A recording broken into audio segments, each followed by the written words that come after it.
So the Fever finally won a game. It is about time. They're 1-5 on the year. And honestly, had they pulled off those last two close wins, they would be a bit better. But they just showed down the stretch that they're able to execute better than expected. I am absolutely exhausted. It is 6:02 a.m. right now on Saturday. And thank God that the equivalent of Free Dawkins for the WNBA uploads videos at the half and at the end of the game, 10 minutes at each, and it shows misses, it shows everything except dribbling to the halfway line. So thankfully, I was able to catch most of this game. But this was actually a pretty good game of basketball. Obviously, the Fever went and won. The Fever won, and if you're looking at the score, Mitchell had a pretty decent game. Aliyah Boston finally looked like Aliyah Boston. And Fagbenle, in my opinion, is still their best center. And to be fair, she played pretty well on the floor with Aliyah Boston today. The two of them played quite a lot of minutes. And I think maybe that's the lineup that they're going to have to go with, where Fagbenle just gets her points from running. And obviously in transition where Caitlin Clark's going to excel. But Aliyah Boston, she still doesn't look quick at all. But she had a good game. On the Spark side, the two rookies held their own. They did exactly what they're meant to do. Cameron Brink looked exceptional, and Rickea Jackson, they both looked exceptional. So the two rookies from LA both stepped up. But the biggest draw in women's basketball, the player that most people are there to see, Caitlin Clark. How does she get on? Actually, surprisingly good. If you guys are box score watchers, you're probably not going to be too happy with it because she didn't shoot the ball well. And one thing I actually do like is you can tell that the confidence isn't gone. Like, her shot she hasn't figured out her shot in the WNBA, but she's now figuring out how to play without the shot. Her passing in transition was absolutely exceptional.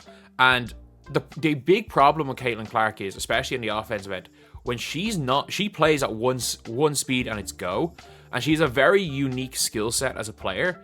When she isn't very good at playing her B game, and there's not that big of an issue with it. It just seems to be the more and more I'm watching, the more it's noticeable it is. Like, she loses her efficiency when she's slow, whereas Aliyah Boston is really good in the half court. I just think, as well as the two of them, like, look today, they both had pretty decent games. I just think stylistically they don't fit, and it's nothing to do with the ability of players. And I'm glad Aliyah Boston actually went and finally had a good game. Like, she had 17. She shot her same percentages last year. Look, they don't win the game without her today. But I still think stylistically they don't fit. And by don't fit, like, I have never seen two players fit less on a team since Josh Smith and Andre Drummond back in the Pistons days. For people that get that reference, they were both really good players. Josh Smith was almost an all-star before that, and Andre Drummond became an all-star after that. But when they were playing on the same team, they both looked awful. Even though obviously these two players don't both look awful. It's just how much better Clark is when she's able to just run. And that really is the question when it comes to what the Fever are looking to do. It's like, I've said it again, it's like, do they want to build around Clark or do they want to build around Boston? I think they actually do. I think if they want to be a good team, they have to make a choice.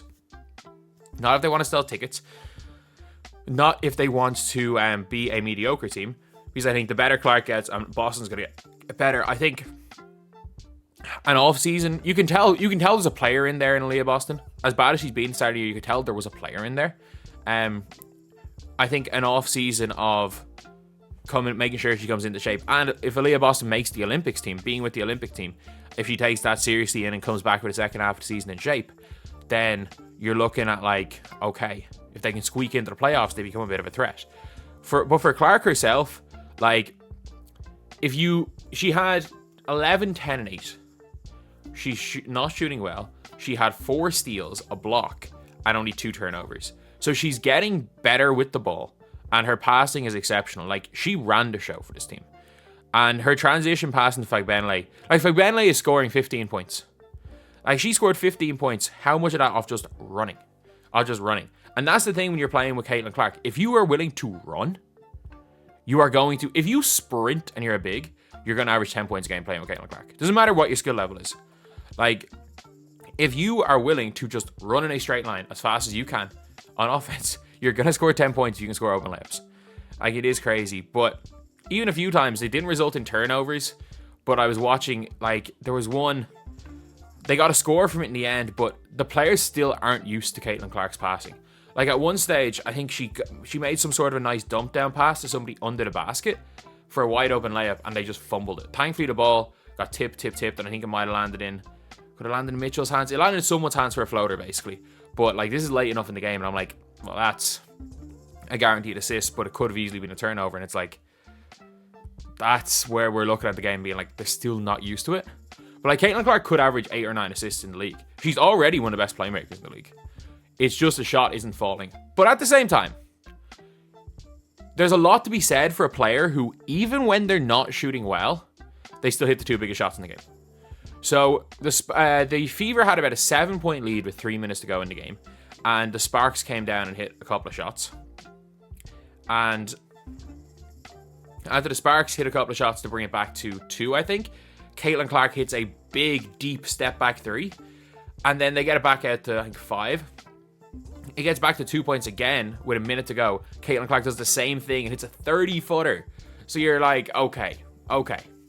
She hits the 2 biggest shots in the game. Like, she only has 5 points up to that point. She's shooting terribly from the field. And she still has the balls to step up and shoot 2 crazy shots to basically ice the game. And fair play to Cameron Brink. That was a big 3-point shot she hit to pull it back. But the 2 rookies from the Sparks looked really, really good. And honestly, this rookie class just looks really good in general. If you're asking me who the best rookies in this class are, Jackson has to be up there. Like, I don't think I've talked about Jackson enough on this channel. Mostly because at the end of the day, like, considering now I make money off this channel, it's all about the clicks, and in Cameron Brink's name, second pick in the draft is going to get more clicks, but Rakia Jackson's a hell of a player. Honestly, Jackson, Brink, Reese, Clark. Rookie of the year goes anywhere. Rookie of the year can go anywhere. Like, this is not a 2-horse race between Angel Reese and Caitlin Clark. Like, we don't know what's going to happen. Angel Reese could be even better with Cardoso. Cardoso could take away from what Angel Reese is doing because of how well Williams is playing. It might take away from Angel Reese's minutes. And she could end up, as far as minutes are concerned, or as far as stats are concerned, averaging like 8 and 8. Like, that's not crazy to say. Or there's a scenario with Angel Reese where she could average 12 and 11. Two very different stat lines for the Rookie of the Year. But Caitlin Clark, I think, is going to be fine. Like, what's she averaging at the minute? Like, near 17, 6 and 7 or something? Like, that's a really decent start. And she absolutely filled the stat sheet. Like, she was a couple of teammate catches away from a triple-double in her 6th game, which is really good. So, when the shot falls, Caitlin Clark's going to be absolutely fine. She's going to be fine. But as far as, like, the shot falling, it just hasn't yet. Either way, though, a good game, good win, and all around solid. We got to see the Sparks rookies playing well, and we got to see, whereas in the last 2 games, the Fever really struggling down the stretch, we got to see Fever actually pulling it off down the stretch. So that's the video. Thank you guys for watching. Please like, comment, and subscribe.